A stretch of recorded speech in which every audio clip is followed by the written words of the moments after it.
اللہم صلی علی سیدنا و مولانا محمد وعلی آلہ وصحبہ وبارک وسلم۔ ہم بات کر رہے ہیں بچوں کے حوالے سے کہ انسان کو جو بچوں کی نعمت اور رحمت کی صورت میں بیٹی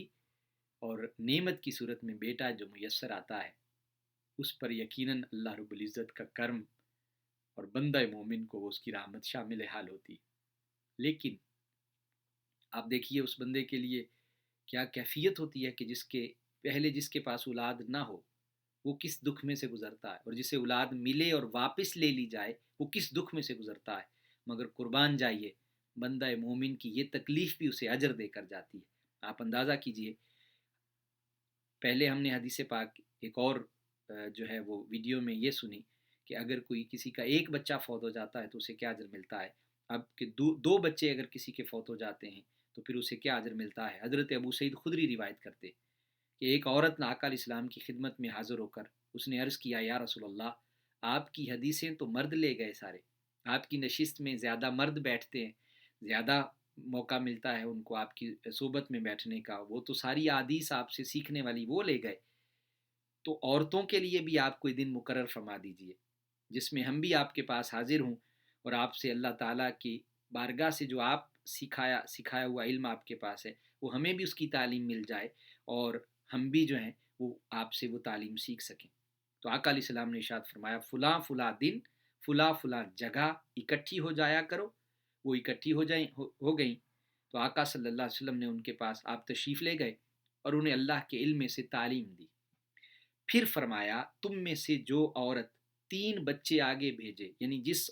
جس خاتون کے 3 بچے فوت ہو گئے اور وہ اس کے لیے وہ 3 بچے اس عورت کے لیے آگ میں رکاوٹ بن جائیں گے۔ تو ایک عورت نے آقا علیہ السلام کی بارگاہ میں سوال عرض کیا، پیارے آقا، اگر کسی کے دو بچے فوت ہو گئے ہیں تو پھر کیا حکم ہے؟ تو آقا علیہ السلام نے فرمایا، 2 کے لیے بھی یہی حکم ہے کہ وہ 2 بچے بھی ان کے لیے اللہ کے حضور قیامت میں جہنم میں ان کے لیے آگ سے رکاوٹ بن جائیں گے۔ یہ بخاری و مسلم شریف کی حدیث پاک ہے۔ اسی طرح ایک اور روایت میں حضرت ابو ہریرہ رضی اللہ تعالیٰ عنہ روایت کرتے ہیں کہ کسی نے آپ نے عرض کیا، میرے 2 بیٹے فوت ہو گئے، تو آقا علیہ السلام کی کوئی ایسی حدیث سنائیں گے جو ہمارے مرنے والے بیٹوں کے بارے میں ہمارے دل کو تسلی دے؟ وہ کہنے لگے، ہاں، ان میں سے چھوٹا اپنے والد یا والدین کو اس کپڑے یا ہاتھ کے ذریعے سے ایسے پکڑے گا جیسے میں تمہارے کپڑے کے دامن کو پکڑ رہا ہوں، کپڑوں کو پکڑ لیں گے، اور اس وقت تک نہیں چھوڑے گا جب تک اسے اس کے باپ کو اللہ تعالیٰ جنت میں داخل نہیں کر دے گا۔ جو نومولود بچے ہیں یا چھوٹی عمر کے نابالغ بچے ہیں، گویا وہ اپنے والدین کے لیے بخشش کا سبب اس طرح بنیں گے۔